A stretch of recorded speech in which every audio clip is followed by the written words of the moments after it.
Son projet secret, 150 millions d'euros pour faire gagner l'extrême droite dans les têtes et dans les urnes. La gauche, dans le fond, c'est une église qui s'est arrogé le droit d'exclure. Ces racines, en les inscrivant dans la Constitution, on reconnaîtrait une hiérarchie, une sorte de prééminence une primauté des chrétiens, c'est ça de cette histoire, car c'est un fait historique. On se rend compte premièrement qu'il y a pas mal en fait de membres du patronat français qui vont soutenir l'extrême droite. Elon Musk a soutenu publiquement pour la première fois Donald Trump dans la course à la présidence des États-Unis. On a quand même plutôt des franges du grand patronat, d'acteurs financiers, d'acteurs de l'énergie, de la tech. La chrétienté, c'est la charité, c'est l'espérance. Et là aussi, ça coule dans mes veines. Bien sûr, les opinions personnelles des patrons jouent, mais elles expriment aussi un intérêt économique. Je pense qu'il faut, par la force militaire, les renvoyer en Afrique. Il peut y avoir une motivation économique pour le patronat, à l'idéologie et aux mesures racistes. On est chez nous, d'accord? Alors tu les gars avec. Ils vous insultent. Oui, bonobo, rentrez chez vous. Alors, va à la niche. Dans ce contexte-là, le rôle du Rassemblement national, c'est d'établir une sorte de coalition entre acteurs de la petite bourgeoisie, voire des classes populaires, et puis d'autres fractions du patronat qui vont se retrouver également dans certaines mesures du Rassemblement national. Je suis Théo Bourgeron, je suis enseignant-chercheur à l'Université d'Édimbourg en sciences sociales et politiques. Le travail que j'ai fait au cours des dernières années, c'est un travail qui en fait commence aux alentours de 2020, au moment où il y a la campagne présidentielle d'Éric Zemmour et il y a les premiers articles qui commencent à apparaître dans la presse française sur le soutien patronal à l'extrême droite. Et puis on a un ensemble d'articles comme ça qui paraissent petit à petit et qui se multiplient avec le temps, 2023, 2024. Et puis pendant la campagne de Marine Le Pen, il y a un ensemble de travaux, d'investigations journalistiques qui vont révéler de plus en plus de soutiens patronaux, de liens entre les milieux patronaux et l'extrême droite française.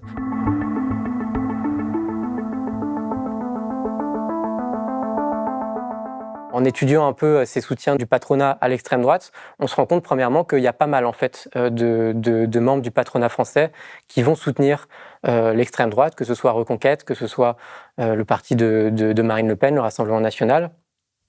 On va avoir des personnalités comme Charles Gave, on va avoir Pierre-Édouard Stérin, qui est un patron de fonds d'investissement, d'un fonds d'investissement qui s'appelle Otium Capital, qui est à mi-chemin entre le capital investissement et le capital risque, qui investit dans des entreprises, pour le dire plus simplement, qui ne sont pas cotées en bourse, pour les racheter, les revendre. Mais on a tout un ensemble d'autres personnalités, peut-être un peu moins proéminentes, mais qui sont quand même importantes, qui contraste avec ce qu'on sait historiquement des liens entre l'extrême droite et le patronat, parce qu'on sait qu'il y a historiquement un soutien d'un petit patronat commerçant à l'extrême droite historiquement en France, mais là on a quand même plutôt des franges du grand patronat, d'acteurs financiers, d'acteurs de l'énergie, de la tech, qui vont soutenir l'extrême droite française.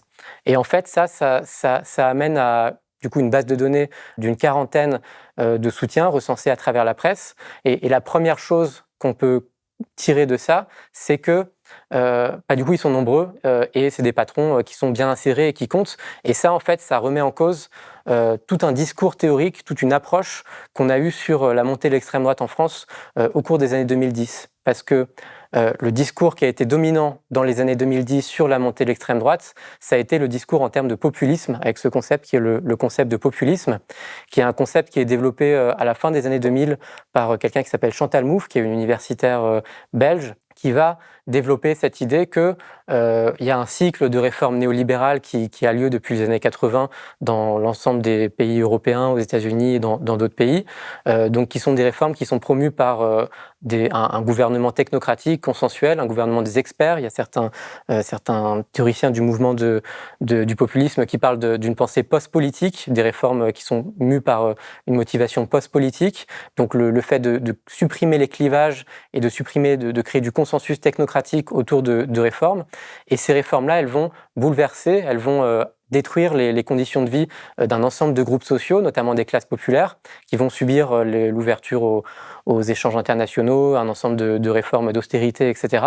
Et ce que va dire l'approche par le populisme, c'est que face à ces réformes qui détruisent leur mode de vie et qui sont promues par un consensus, les classes populaires vont chercher à recréer de la conflictualité pour exprimer la destruction de leurs conditions de vie, ou bien en s'adressant à une gauche de rupture anti-néolibérale, ou bien en s'adressant à une droite de rupture qui sera, elle, une droite dite populiste. Et donc, il y a cette idée dans l'analyse par le populisme que la raison pour laquelle il y a un vote d'extrême droite, c'est la destruction des conditions d'existence des classes populaires par le néolibéralisme et le besoin de se réinsérer, de se réencastrer à travers des options politiques qui recréent du clivage, qui recréent du conflit et qui expriment une colère. Et donc c'est comme ça qu'on va analyser le vote de l'extrême droite, mais c'est comme ça au cours des années 2010 qu'on va analyser plus largement la montée de l'extrême droite. C'est une approche qui a des mérites, qui permet notamment, par exemple, d'expliquer à la gauche que si on veut attirer les catégories populaires, il faut réintroduire de la conflictualité, il faut avoir une rupture nette avec le néolibéralisme, mais c'est aussi une approche qui pose problème parce que si on prend ce dont je parlais tout à l'heure, c'est-à-dire les 40 grands patrons qui vont soutenir l'extrême droite en France aujourd'hui, cette approche par le populisme, elle permet pas du tout de rendre compte de ça, parce que qu'est-ce qui justifierait le soutien patronal à l'extrême droite si l'extrême droite sait ce qu'une rupture avec le néolibéralisme ou une rupture avec ces politiques-là, ça permet pas de rendre compte en fait de ce qui se passe et ça permet pas de rendre compte de l'ensemble des facteurs qui contribuent à la montée de l'extrême droite, notamment le soutien patronal. Et face à ça, en fait, ce qui est intéressant, c'est qu'à la fin des années 2010, il y a un ensemble d'intellectuels, d'universitaires qui vont chercher à penser autrement la montée de l'extrême droite, avec notamment ce que, par exemple, le chercheur de l'université d'Oxford, Vladimir Borten, appelle le tournant matérialiste dans l'étude de l'extrême droite. Donc, ce qu'il appelle matérialiste, ça veut dire s'intéresser aux ressorts économiques, financiers de la montée des partis d'extrême droite, à leur soutien dans les milieux économiques, également aussi à la composition des organisations, comment sont composées les infrastructures de l'extrême droite, les partis, les réseaux par lesquels les partis d'extrême droite cherchent à conquérir le pouvoir. Donc c'est un tournant matérialiste qui va plus mettre l'accent sur les motivations du vote des classes populaires, mais qui va vraiment chercher à comprendre matériellement comment l'extrême droite organise sa potentielle prise du pouvoir en France et dans d'autres pays. Et en fait, ce tournant matérialiste, il va s'exprimer à travers pas mal de travaux. Il y a par exemple le livre qu'on a publié avec Marlène Binquet, La finance autoritaire, sur le cas britannique, le secteur financier et le soutien du secteur financier à la droite radicale britannique dans le cadre du Brexit. Mais il y a aussi, par exemple, un travail très intéressant d'une universitaire australienne qui s'appelle Melinda Cooper, qui a travaillé sur l'alt-right, la droite alternative américaine, la droite extrême américaine, la manière dont elle va mélanger libertarianisme, néolibéralisme, et puis aussi une pointe de fascisme dans ce qu'elle appelle une pensée paléoconservatrice, donc une espèce d'empilement de couches de pensée qui permettent de répondre et de coaliser ensemble différents groupes sociaux, que ce soit des groupes dominants ou que ce soit des groupes plus issus de la petite bourgeoisie et des classes populaires. Et puis il y a surtout un travail sur lequel j'avais envie de revenir là tout de suite, qui s'appelle le travail de Quinn Slobodian, qui est un historien qui travaille aux États-Unis et qui a publié un article qui s'appelle The Backlash from Above, la réaction qui vient d'en haut, et qui en fait c'est un article qui étudie la politique commerciale de Donald Trump, et en particulier la politique de protectionnisme de Donald Trump face à l'OMC. C'est une politique protectionniste qui avait déjà été engagée avant l'administration Trump sous Barack Obama, mais que l'administration Trump a vraiment amplifiée. Et le discours journalistique sur cette politique, d'habitude, c'est de dire que en faisant ça, l'administration Trump cherche à contenter les catégories populaires, les ouvriers déclassés de la Rust Belt, des zones désindustrialisées des États-Unis. Et en fait, ce que va montrer Quinn Slobodian, c'est que derrière cette politique de protectionnisme et de conflit contre les règles de l'OMC, il y a en fait une coalition d'une partie du patronat américain, de grandes entreprises industrielles qui avaient été lésées par l'ouverture aux échanges à l'époque et qui cherchent à revenir sur ces accords de l'OMC en soutenant en fait la droite radicale américaine qui était alors incarnée par Donald Trump. Et donc on bascule d'un focus sur les classes populaires à un focus sur les catégories dominantes, en l'occurrence certaines fractions du patronat américain, dans l'explication de la montée en l'occurrence de l'extrême droite américaine. Mais moi, ce que je pense qu'il est pertinent de faire, et avec ce travail, ce que je cherche à faire, c'est montrer comment ce regard-là, il peut s'exprimer aussi dans le cas français, et comment on peut comprendre la montée de l'extrême droite en France en s'intéressant au soutien que lui manifestent des milieux patronaux.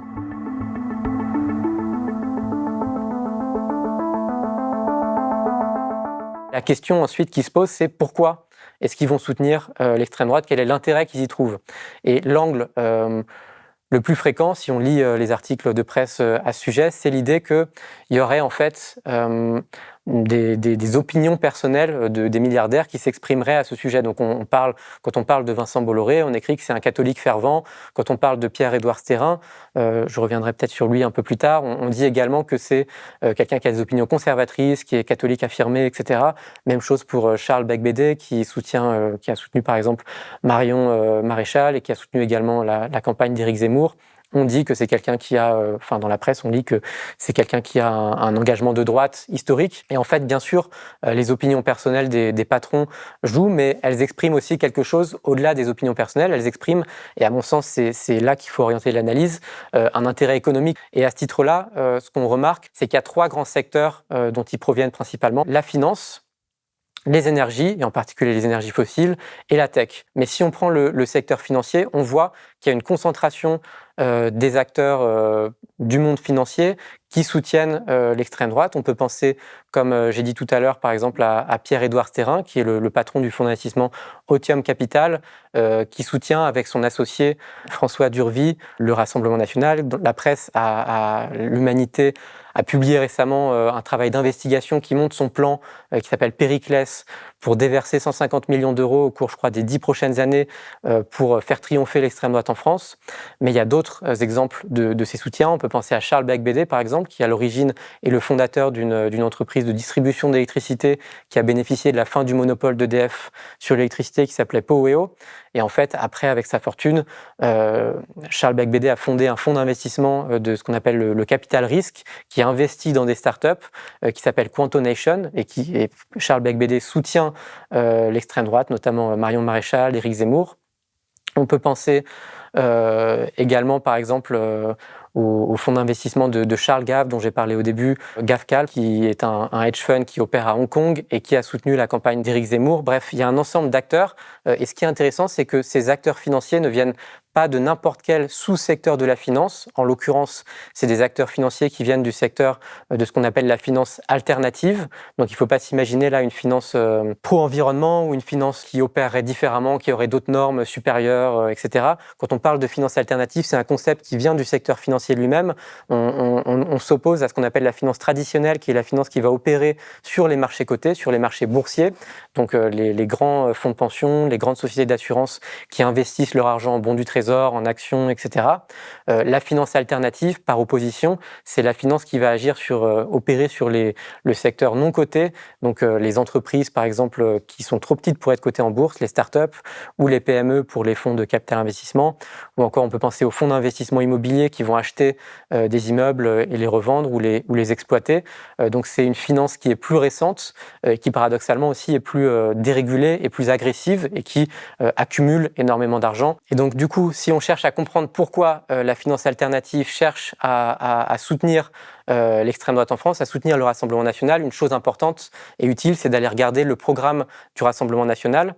Ce dont on se rend compte en fait quand on regarde le programme, c'est qu'il y a des mesures qui parlent à la finance alternative. En particulier, il y a cette mesure de création d'un fonds souverain de 500 milliards d'euros, ce qui est gigantesque. Pour donner un exemple et un point de comparaison, par exemple, il y a déjà une sorte de banque d'investissement public qui existe en France, qui s'appelle la BPI, qui a des fonds, je crois, de 43 milliards d'euros dans mon souvenir, ce qui représente moins d'un dixième du volume de capitaux que prévoirait cette mesure. La Banque européenne d'investissement, qui fait à peu près le même métier, a, je crois, à peu près 250 milliards d'euros d'actifs sous gestion, donc 500 milliards d'euros pour juste la France, c'est considérable. Donc ce que propose, par exemple, le programme du Rassemblement national, c'est de créer un fonds géant qui drainerait l'épargne des Français et la dirigerait vers le secteur de la finance alternative. Et donc ça, évidemment, c'est une motivation importante pour que ce secteur soutienne l'extrême droite et le programme du Rassemblement national. Et par ailleurs, si on s'intéresse aux autres secteurs qui soutiennent l'extrême droite, on se rend compte qu'il y a également de nombreuses mesures du programme du Rassemblement national qui sont favorables aux énergies fossiles et de nombreuses mesures qui sont favorables à une partie du secteur de la tech française.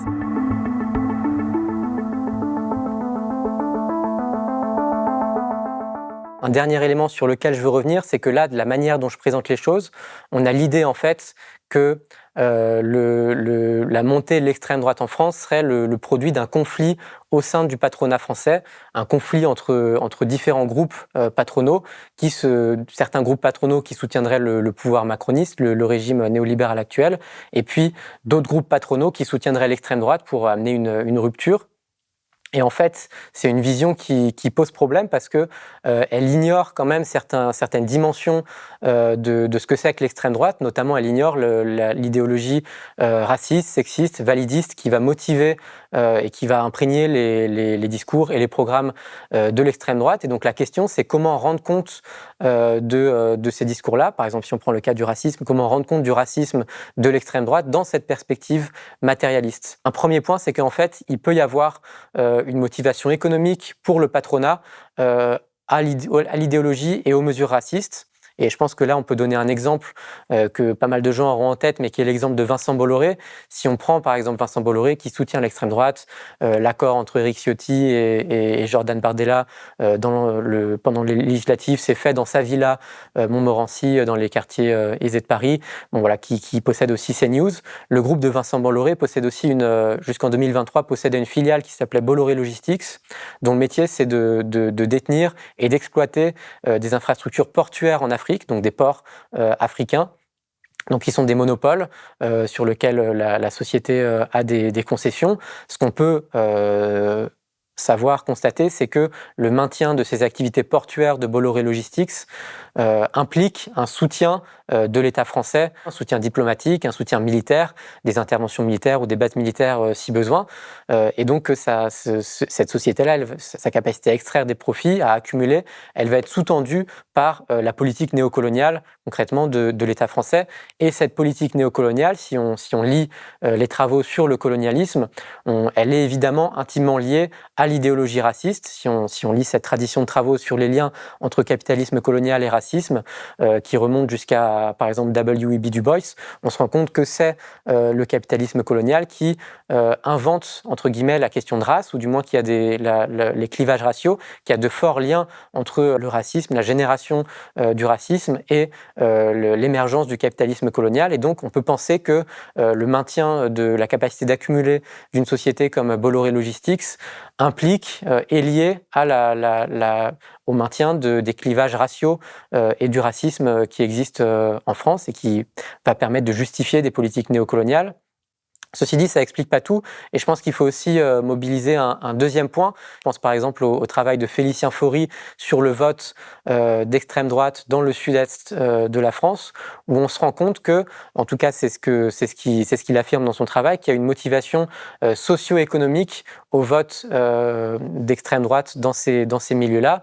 C'est-à-dire qu'au sein des classes populaires et au sein de la petite bourgeoisie qui va étudier, il va y avoir des clivages, il va y avoir une pluralité, une dimension un peu hétéroclite de ces groupes sociaux. Des fractions blanches de ces groupes sociaux vont trouver dans le vote d'extrême droite et dans la dimension raciste de ce vote une manière de protéger leur position sociale relativement à d'autres groupes de leur même classe ou à des groupes de classe inférieure. Dans ce contexte-là, le rôle du Rassemblement national, c'est d'établir une sorte de coalition, une forme de bloc entre acteurs sociaux, avec d'une part ces acteurs qui vont être des acteurs de la petite bourgeoisie, voire des classes populaires, et qui vont avoir un intérêt à ce vote d'extrême droite caractérisé par le racisme, et puis d'autres fractions du patronat qui vont avoir un intérêt également au racisme ou pas, mais qui vont se retrouver également dans certaines mesures du Rassemblement national. Et donc ce qui se passe, c'est que ce parti, et l'extrême droite plus largement, expérimente la constitution d'un bloc qui rassemble un ensemble hétérogène en fait de groupes sociaux. Mais ce qui est important de constater dans cette approche matérialiste en tout cas, c'est que le critère du succès de l'extrême droite, c'est pas forcément sa capacité à attirer les classes populaires, même si ça en fait partie. La conquête d'une majorité électorale, c'est évidemment quelque chose de crucial vu les institutions qu'on a. Mais ce qui est déterminant, c'est aussi la capacité à rassembler des fractions croissantes du patronat, des fractions montantes du patronat derrière ce bloc pour arriver à conquérir le pouvoir, pas seulement à avoir un ensemble plus important de députés ou à conquérir une majorité au présidentiel, mais à être capable d'exercer ce pouvoir et de coaliser des acteurs économiques qui pèsent dans la vie concrète à travers les infrastructures économiques.